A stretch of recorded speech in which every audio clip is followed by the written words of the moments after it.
오늘 하나님께서 주시는 말씀입니다. 에베소서 2장 6절에서 10절의 말씀이 되겠습니다. 다 같이 교독할 때의 10절은 같이 읽도록 하겠습니다.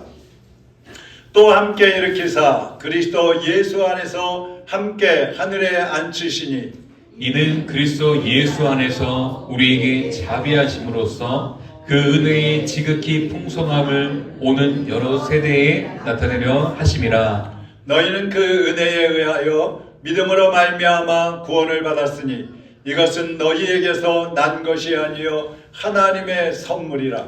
행위에서 난 것이 아니니 이는 누구든지 자랑하지 못하게 함이라. 우리는 그가 만드신 바라 그리스도 예수 안에서 선한 일을 위하여 지으심을 받은 자니 이 일은 하나님이 전에 예비하사 우리로 그 가운데서 행하게 하려 하심이니라. 아멘. 하나님 아버지 감사합니다. 오늘도 주님의 말씀을 기대합니다. 사모합니다. 말씀하여 주시옵소서. 주님의 음성을 듣게 하여 주시옵소서. 하나님의 말씀이 우리의 심령에 새겨지게 하시고 30배, 60배, 100배로 결실하게 하여 주시옵소서. 종의 입술도 성령님 도구로 사용하여 주옵시고 진리와 생명의 말씀을 전할 수 있게 하여 주시옵소서. 예수 그리스도의 이름으로 기도하옵나이다. 아멘. 한번 따라하겠습니다. 새로운 피조물의 사명, 새로운 피조물의 사명, 새로운 피조물의 사명. 새로운 피조물의 사명. 제가 지금까지 살면서 많은 선물들을 받았었는데 잊혀지지 않는 선물이 한 가지 있습니다. 그거 뭐냐면 지금부터 한 30여 년 전에 우리 시각장애인들이 사용하는 한손해라는 단말기가 나왔어요. 지금 제가 쓰고 있는 건데요. 이 단말기는 성경도 마음대로 읽을 수 있고 설교도 준비할 수 있고 찬양도 들을 수 있고 녹음도 할 수 있고 인터넷도 할 수 있고, 그러니까 우리 노트북과 같이처럼 많은 것들을 마음껏 할 수 있는 그런 단말기예요. 거기다가 점자까지 나오는 겁니다. 근데 처음 이것이 나오는데 모든 시각장애인들이 다 이걸 갖고 싶어 했어요. 근데 이 가격이 얼마냐? 550만 원이야. 그러니까 아무나 살 수가 없는 거예요. 저도 마찬가지고요. 근데 이제 그때 처음 나오니까 비싸니까 정부에서 신청을 받았어요. 1년에 한 번 신청을 받아가지고 당첨이 되면 주는데 그냥 주는 게 아니라 100만 원을 내야 돼요. 처음에 이제 95만 원이었는데 이제 저도 이걸 신청을 할까 말까, 신청을 해도 100만 원이 있어야 되니까 100만 원이 어디 있어. 신청을 할까 말까 이러지도 저러지도 못하고 있는데 어떤 집사님이 이 소식을 듣고 제가 목사님 돈을 내드릴 테니까 신청하세요 그러는 거예요. 그래서 신청을 했어요. 근데 12명 중에 한 명으로 당첨이 된 거예요. 근데 이거 당첨됐다고 또 말하면 돈을 주실 텐데 말하기도 또 그렇고 그렇다고 또 말을 안 하고 있다가 이 기간이 지나가면 또 못 사고 그런데 그래도 사주신다고 했으니까 얘기를 해가지고 그것을 받았어요.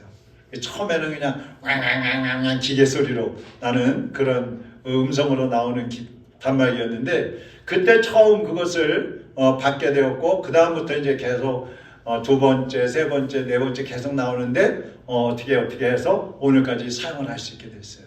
잊혀지질 않아요. 너무너무 감사한 거죠. 여러분, 우리가 기대하지도 않고 있었다가 예상치 못한 선물을 받으면 너무너무 기쁘고 행복하죠. 잊혀지지가 않죠.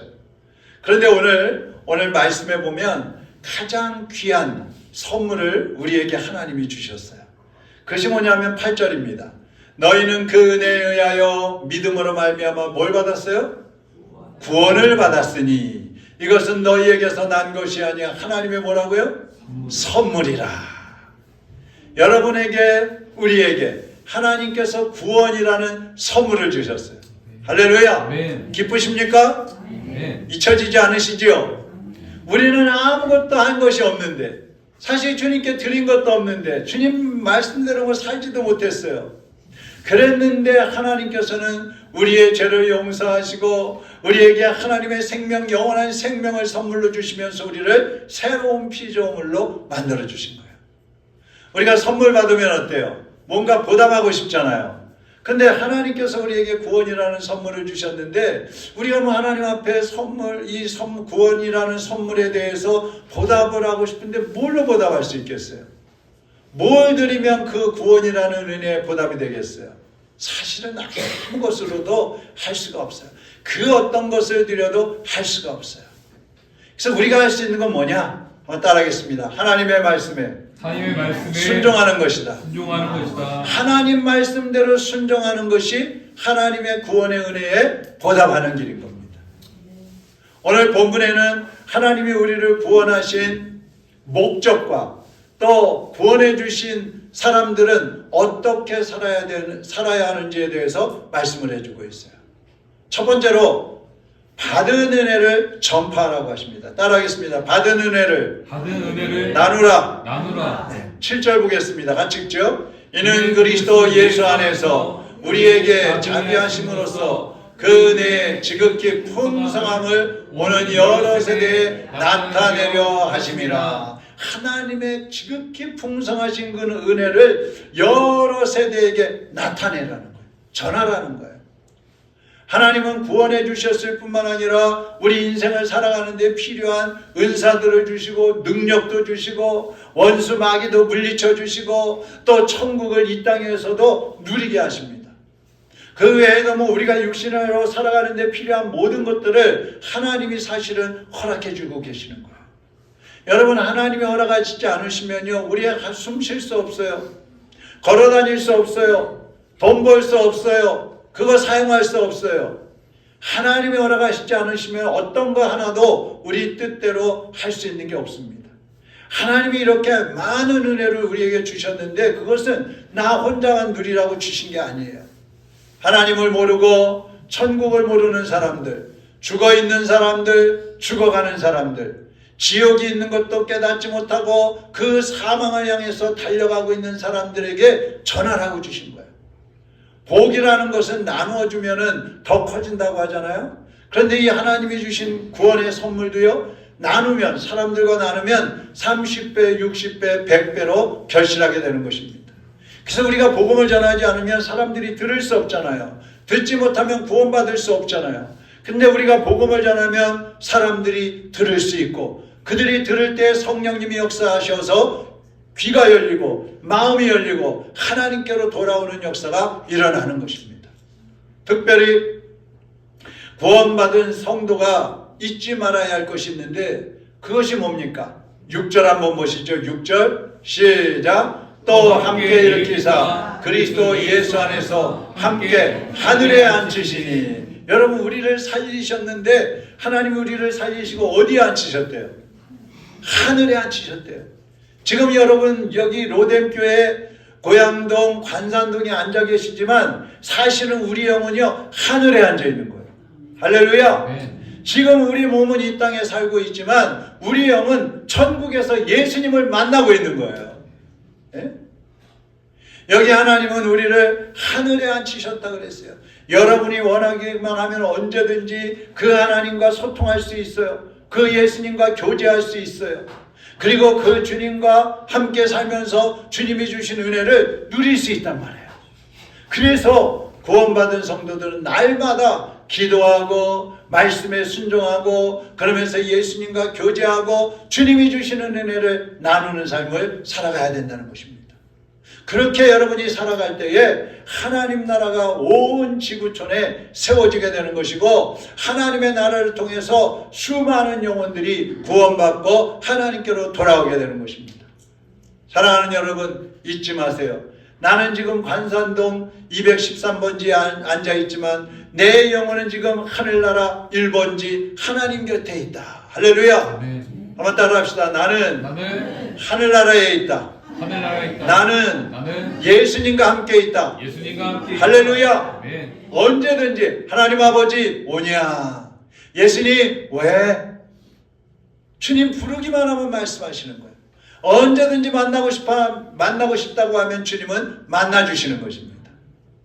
그 주님을 날마다 만나시고 그 하나님이 주시는 구원의 은혜뿐만 아니라 모든 우리의 삶에 필요한 은혜를 채워주실 때 그 은혜를 받아 누리시고 그것을 또 전하여서 많은 사람도 누릴 수 있도록 하나님 앞에서 일하는 일꾼들이 되시기를 주님의 이름으로 축원합니다.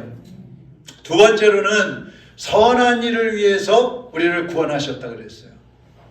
지난주에 하나님이 우리의 죽었던 영을 살렸다 그랬어요. 어떤 영혼을 살렸다고요? 죽었던 영을. 죽었던 영이 살아났다는 말은 뭐냐면 완전히 다른 사람으로 태어났다는 거예요. 다른 피조물이 돼버렸다는 거예요.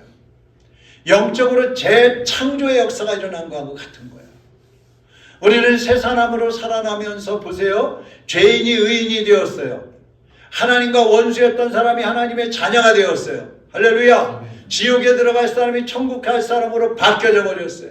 할렐루야. 하나님은 왜 우리를 이렇게 새로운 피조물로 살려주셨을까? 왜요? 10절 보세요. 현대어 성경으로 썼는데 우리를 이렇게 만들어주고 그리스도 예수로 인해 새롭게 시작된 생활을 하게 하신 분은 하나님이십니다. 하나님께서는 이미 오래전에 우리가 서로 남을 도우면서 살도록 새로운 일을 계획하신 것입니다. 남을 도우면서 살도록 새로운 일을 계획하셨다 그랬어요. 선한 일을 하라는 말씀이에요. 과거에는 우리가 어떻게 살았습니까? 죄악 가운데 살면서 육신의 생각을 따라 살았죠. 마귀가 이끄는 대로 쫓아가면서 살았죠. 세상 풍조에 밀려다니면서 악한 삶을 살았어요. 그런데 이제는 예수님처럼 이웃을 돌아보고 죽은 영혼을 살리고 또 하나님을 기쁘시게 하는 그러한 삶을 살라고 말씀하는 거예요. 그럼 하나님께서 선한 일을 하라고 우리를 만드셨다 그랬는데 선한 일이란 뭘까요? 선한 일. 선한 일이 뭐겠어요? 한마디로 하면 따라합시다. 예수님을 닮는 것이다. 예수님처럼 사는 게 선한 일이에요. 예수님처럼 말하고 예수님처럼 행동하고 예수님처럼 생각하고 예수님처럼 하나님의 뜻을 이루는 삶을 살아가는 것, 그것이 선한 일이에요. 자, 우리 예수님 어떻게 사셨어요? 몇 가지만 보면 첫째, 자신의 뜻보다 하나님의 뜻을 이루는 데 초점을 맞추고 사셨어요. 여러분이 선하게 살고 싶다면 육신의 생각을 따라가지 마시고 영의 생각을 따라가시기를 바랍니다. 성령님이 주시는 감동을 따라 움직이시기를 바랍니다. 두 번째로 예수님은 죽은 영혼을 살리기 위해서 예수님 자신을 희생하셨어요. 여러분, 우리가 내 자신을 위해서, 내가 살기 위해서, 내가 잘되기 위해서, 내가 건강하기 위해서, 내가 복받기 위해서 살아가는 거, 그거는 선한 일이 아니에요. 그건 칭찬받을 일이 아니에요. 누구나 하는 거니까. 그런데 다른 사람을 살리고 다른 사람을 돕기 위해서 내가 희생한다면 그것은 선한 일이에요. 그거는 칭찬받을 일이에요. 그것은 하나님의 마음에 합한 삶입니다. 그래서 하나님이 기뻐하시는 거예요. 그러니까 여러분이 살아가면서 세상 사람들처럼 이기적으로 자기의 이익만을 위해서 살아간다면 아무것도 칭찬받을 일 없어요. 그러나 여러분이 이웃의 작은 소중한 사람이라도 섬기고 그 사람을 돌보고 그 사람을 위해서 여러분의 가진 것, 여러분 자신을 희생하고 있다면 그것이 바로 선한 일이요 하나님께 칭찬받을 일인 것입니다. 세 번째로 예수님은 섬기는 삶을 사셨어요. 예수님은 병든 사람들, 가난한 사람들, 장애인들을 섬겨주셨습니다. 당시 사회적으로 죄인이라고 낙인 찍혔던 창녀들, 고아들, 과부들, 또 억압당하는 사람들, 그런 사람들을 예수님은 섬겨주셨어요. 우리 주변에는요, 무시받는 사람들 굉장히 많습니다. 우리나라에 들어온 외국인들 있잖아요. 동남아인들, 아프리카 사람들, 이 외국인들 얼마나 멸시천대받는지 몰라요. 일하고 돈도 월급도 제대로 못 받고 불법 체류자라고 하면서 고소한다고 협박해가지고 월급도 안 주고 괴롭히는 일 많아요. 가족이 없는 사람들 얼마나 멸시받습니까? 한때 실수로 감옥에 갔다 왔던 전과가 있는 사람들 사회적으로 다 무시당합니다. 거부당합니다. 막노동하는 사람들, 꾸준히 일하는 사람들, 사실 우리가 그들 때문에 살고 있는데 그 사람들 굉장히 무시당하고 있어요. 만약 우리 교회에 이 예배를 시작했는데 교회에서 싸움쟁이, 욕쟁이로 소문난 사람이 왔다고 생각해 보세요. 여러분 마음이 어떻겠어요? 아우 잘 오셨어요, 잘 오셨어요 그러시겠어요? 아니면 아우 저 사람이 왜 왔지? 저 안 왔으면 좋겠는데? 거부 반응. 여러분 마음이 어떻겠어요? 솔직히 거부 반응이 대부분일 거예요. 꺼리 껴지는 마음이 대부분일 거예요. 만약 그렇다면 성도들이 세상 사람들하고 다른 게 뭐예요? 우리가 주님 앞에 칭찬받을 일이 뭐가 있겠어요? 여러분 주변에 격려가 필요한 사람들, 물질적으로 도움이 필요한 사람들이 있어요.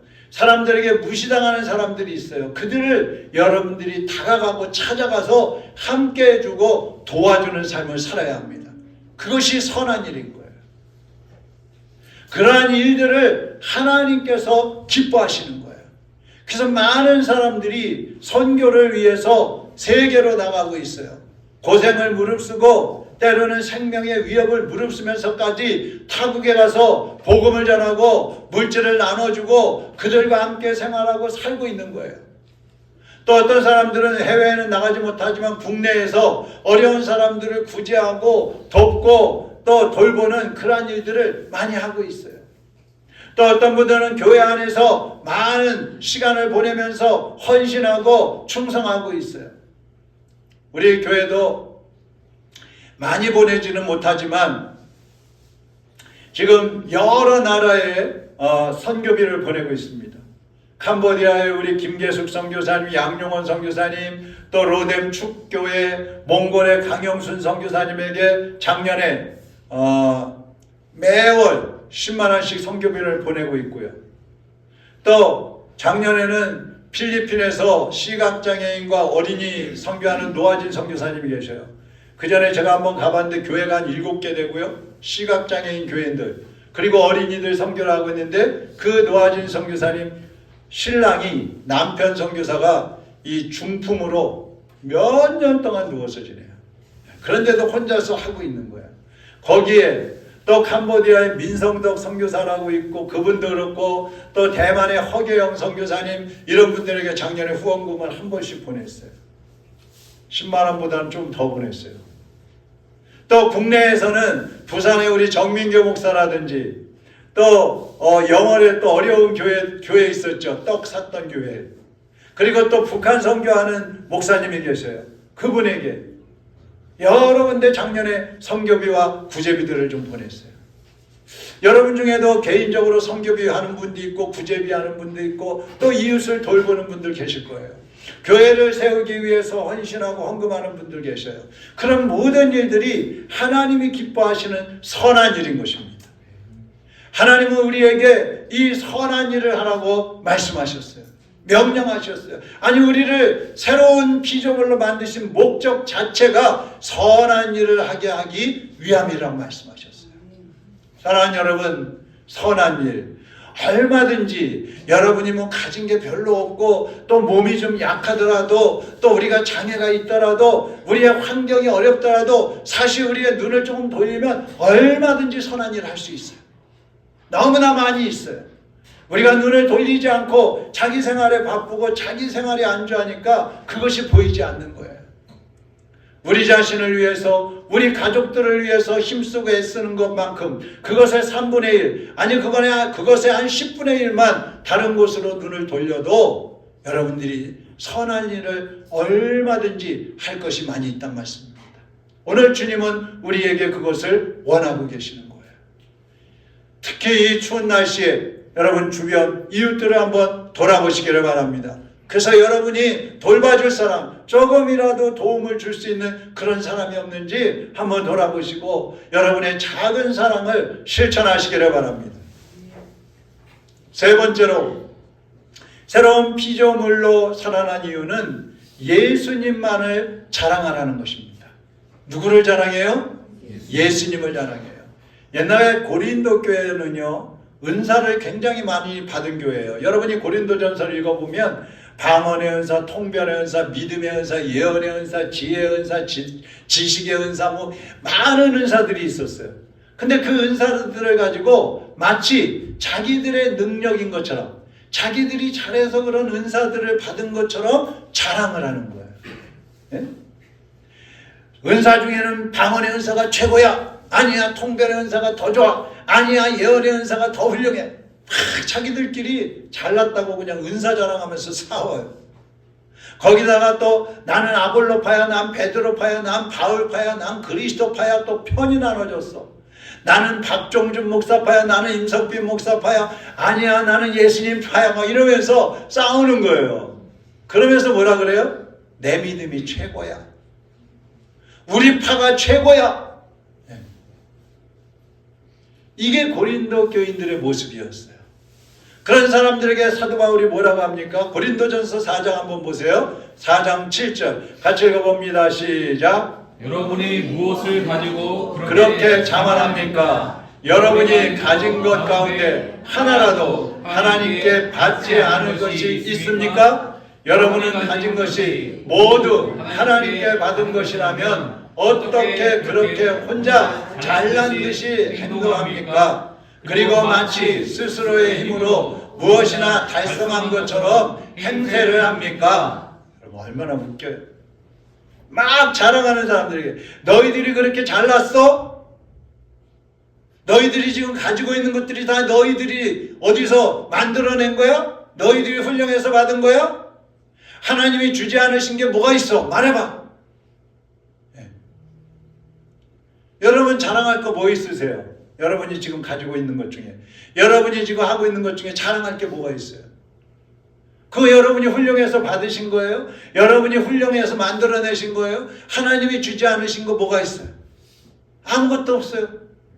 은사뿐만 아니라 우리가 사용하고 우리가 누리는 것들은 다 누가 주셨어요? 하나님이 허락해 주신 거예요. 근데 어째서 자기 능력, 자기 힘으로 산다고 자랑하느냐 이 말이에요. 구약 성경을 보면요, 위대하다고 하는 다윗이 나옵니다. 다윗 왕. 이 다윗이요, 나라가 너무 왕성하게 다른 나라들을 뭐 쳐들어오면 다 물리치고 이 정복하고 막 그러다 보니까 나라가 점점 막 부흥하고 왕성해지는 거예요.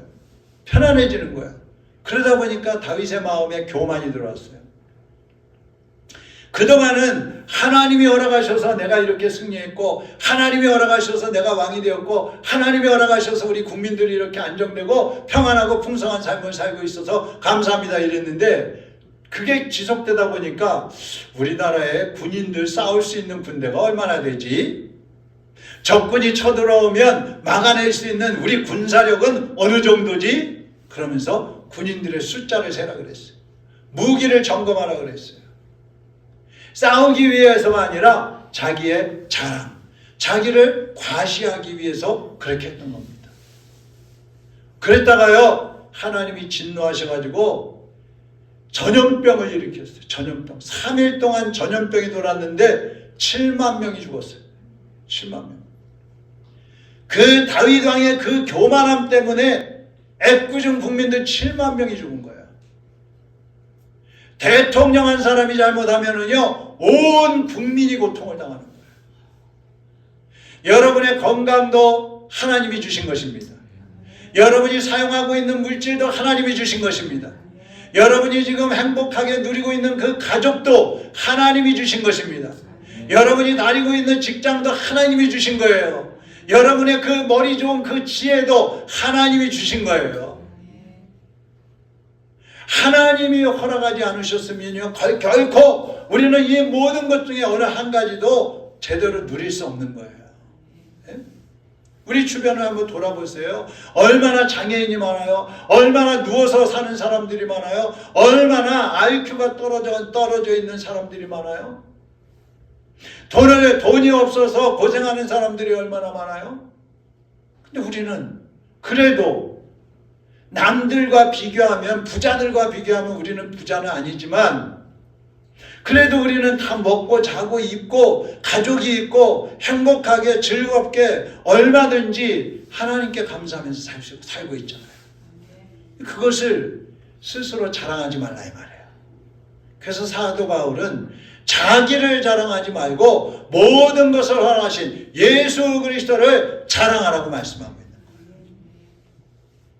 스스로 자랑하는 사람은요, 그 속사람이 약한 사람이에요. 속사람. 그래가지고 자기의 그 약함을 감추기 위해서 외적으로 막 꾸미기도 하고 말도 막 함부로 하기도 하고, 예? 자기를 과장되게 그렇게 치장하고 사는 사람들, 이런 사람들 대부분이 그 마음, 그 속이 약한 사람들이에요. 뭔가 허한 사람들, 뭔가 인정받고 싶고 칭찬받고 싶고 세움받고 싶은 그런 사람들. 근데 그게요, 교만이에요. 교만. 자기를 높이려고 하는 교만한 마음에서 그런 것들이 나오는 거예요. 성경에서는요, 교만은 패망의 길이라고 그랬습니다. 믿음이 있는 그리스도인들은 오직 하나님 한 분만을, 오직 예수 그리스도 한 분만을 높이고 주 예수님만을 자랑해야 하는 것입니다. 하나님을 높일 때 하나님께서 여러분을 높여주시는 것입니다. 우리 스스로 높아지려고 하면 하나님께서 우리를 낮춰버리시지만, 우리가 낮아지면 하나님이 우리를 높여주시는 거예요. 19세기에 영국의 고아의 아버지라고 하는 조지 뮬러 목사님이 있었죠. 그분은 돈도 없고 후원받는 사람들도 없었어요.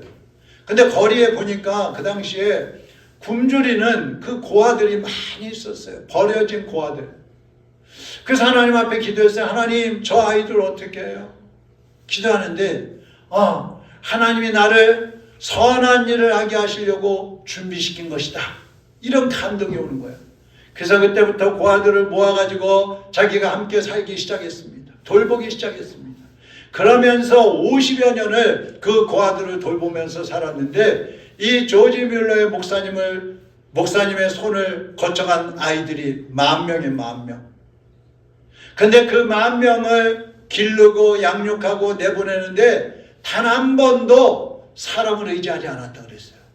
오직 하나님께 기도했다 그랬습니다. 어느 겨울날 살펴보니까 아침인데 먹을 빵이 없는 거야. 음식이 없는 게 하나도 없는 거야. 근데 이 조지 뮬러 목사님은 아이들을 다 식탁 앞으로 모이게 했어요. 그리고 다 앉힌 다음에, 얘들아, 감사기도 하자. 하나님, 오늘도 먹이시고 돌봐주심을 감사합니다. 근데 그 순간에 누가 문을 두들기는 거예요. 그 나가보니까 빵집에서 빵을 잔뜩 싣고 왔어요. 이 추운 겨울날 이곳이 생각나서 빵 우리 남은 거 가져왔습니다. 잔뜩 가져왔어요. 조금 있으니까 또 누구세요? 나가보니까 우유 배달하는 마차가 우유를 배달해야 되는데 마차가 고장이 나가지고 우유를 배달할 수 없어서 이거 어떻게 처리하지 하다가 가져왔다는 거예요. 그래갖고 그날 아침에 빵과 우유를 시커 먹은 거예요. 여러분, 하나님이 그 고아들을 먹이신 거예요. 이 뮬러 목사님은 일생 동안 단 한 번도 자기 자신을 자랑하지 않았다고 그랬어요. 언제나 모든 것은 하나님께서 하셨습니다. 우리도 한번 해봅시다. 모든 것은 하나님이 하셨습니다. 모든 것은 하나님이 주셨습니다. 그것이 여러분의 고백이 되시기를 바랍니다. 이 조지 뮬러의 삶은 본문 10절의 말씀처럼 선한 일을 하라고 하신 그 하나님의 뜻을 성취하는 삶이었어요. 이 조지 뮬러의 삶은 지금까지도 전 세계 모든 교회들에게 성도들이 예수님처럼 사는 게 뭔지, 선하게 사는 게 뭔지를 가르쳐주는 모델 목사님이 됐어요. 사랑하는 여러분, 하나님이 우리에게 많은 복을, 많은 은사를 주신 것은 쌓아놓고 우리만 누리라고 주신 게 아닙니다. 예수님처럼 우리의 이웃들에게 흘려보내라고 주신 것입니다. 여러분이 예수님처럼 선하게 살면 그것이 열매를 맺을 것이고, 많은 사람들이 그 열매를 따먹고 주님 안에서 구원의 은총을 누리게 되는 것입니다. 그리고 여러분이 행하는 그 선행은 하늘나라의 상급으로 쌓여져서 여러분이 하나님 앞에 갔을 때 잘했다 칭찬하시고 여러분에게 말로 다 할 수 없는 상급과 면류관을 씌워 주시는 것입니다. 미가서 6장 8절을 우리 같이 한번 읽어보겠습니다. 사람아, 그분이 네게 말씀하셨다. 무엇이 선하며 여호와께서 너희에게 요구하시는 것이 무엇이냐? 그것은 의를 행하고 인자를 사랑하며 너희 하나님과 함께 겸손히 행하는 것이 아니냐. 아멘. 오늘 여러분 모두가 하나님이 주신 이 은혜를 나누며 살겠다고 주님 앞에 결단하십시오. 예수님처럼 겸손하게, 예수님처럼 선한 일을 하다가 주님 앞에 가겠다고 마음에 결단하십시오. 그리고 그렇게 살겠다고 고백하십시오. 하나님께서 여러분을 붙잡아 주시고 하나님께서 여러분을 인도해 가십니다. 그 하나님께 여러분의 삶을 맡기고 오늘부터 선을 행하며 하나님의 그 은혜를 전파하는, 하나님의 그 사랑을 자랑하는 그리스도인들로 살아가시기를 주님의 이름으로 축원합니다. 내가 누려왔던 모든 것들이, 내가 지나왔던 모든 시간이, 내가 지나왔던 모든 시간, 내가 걸어왔던 모든 순간이, 내가 걸어왔던 모든 순간, 당연한 거 아니라 은혜였어. 당연한 것 아니라 은혜였어. 아침 해가 뜨고 저녁에 노을, 아침 해가 뜨고 저녁에 노을, 봄의 꽃향기와 가을의 열매, 봄의 꽃향기와 가을의 열매, 변하는 계절의 모든 순간이, 변하는 계절의 모든 순간, 당연한 거 아니라 은혜였어. 당연한 것 아니라 은혜였어. 모든 것이 은혜, 모든 것이 은혜,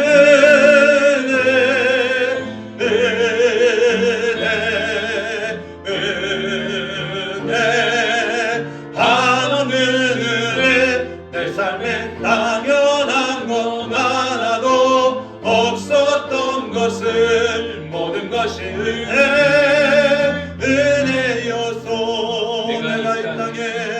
내가 이 땅에 태어나 어린아이 시절과 지금까지, 어린아이 시절과 지금까지 숨을 쉬며 살며 꿈을 꾸는 삶, 숨을 쉬며 살며 꿈을 꾸는 당연한 것 아니라 은혜였어. 당연한 것 아니라 은혜였어. 내가 하나님의 자녀로 살며, 내가 하나님의 자녀로 오늘 살며 찬양하고 예배하는 삶, 오늘 찬양하고 예배하는 복음을 전할 수 있는 축복이, 복음을 전할 수 있는 당연한 거 아니라 축복이, 당연한 것 아니라 은혜였어. 모든 것이 은혜, 모든 것이 은혜,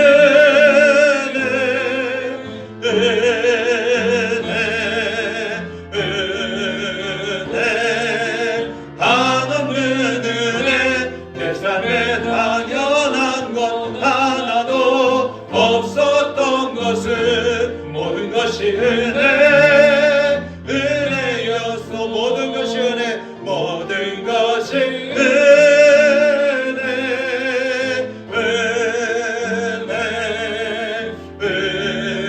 은혜, 하나님은 은혜. 내 삶에 당연한 것 하나도 없었던 것은 모든 것이 은혜, 은혜였소. 함께 기도하겠습니다. 사랑하는 여러분, 우리가 어려서부터 지금까지 살아왔던 것 돌이켜보면요, 정말 하나님의 은혜 없이 살았던 것 아무것도 없습니다.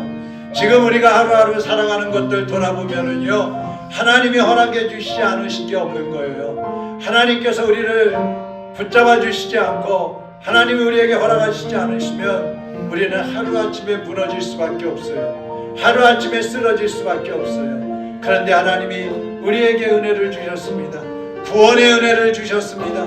가족을 주셨습니다. 건강을 주셨습니다. 믿음을 주셨습니다. 삶의 환경 속에서 많은 사람들과의 관계 속에 살아갈 수 있는 사랑을 주셨습니다. 여러분, 정말 우리 자신을 자랑하지 말고 주님을 자랑하면서 살아야 되겠습니다. 우리만 혼자 하나님의 은혜를 누리지 말고 그 은혜를 나누면서 살아야 되겠습니다. 흘려보내야 되겠습니다.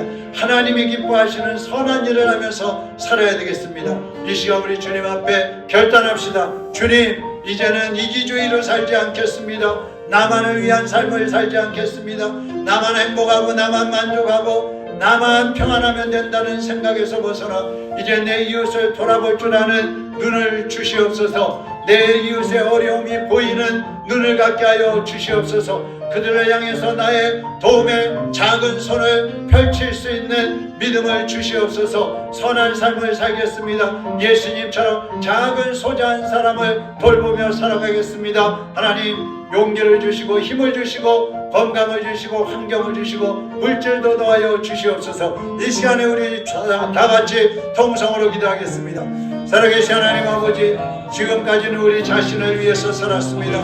내가 안전하면 되었고, 내가 만족하면 되었고, 내가 평안하면 되었고, 내가 건강하면 되었고, 내 가족이 잘 되고 평안하면 만족했습니다.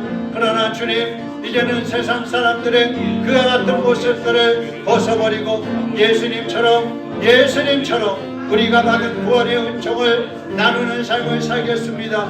예수님처럼 우리의 가진 것을 희생하며 헌신하며 섬기는데 사용하겠습니다. 선한 일을 행하는데 사용하겠습니다. 지금까지는 우리가 칭찬받고 우리가 자랑되고 우리가 높임을 받는 것을 만족했지만 이제는 예수님만을 자랑하고 예수님만을 높이고 예수님만을 기쁘게 해드리는 삶을 살기로 결단합니다. 아버지, 우리의 삶을 주장하여 주옵시고 인도하여 주옵소서. 우리의 결단이 흔들리지 않도록 주여 성령으로 붙잡아 주시옵소서.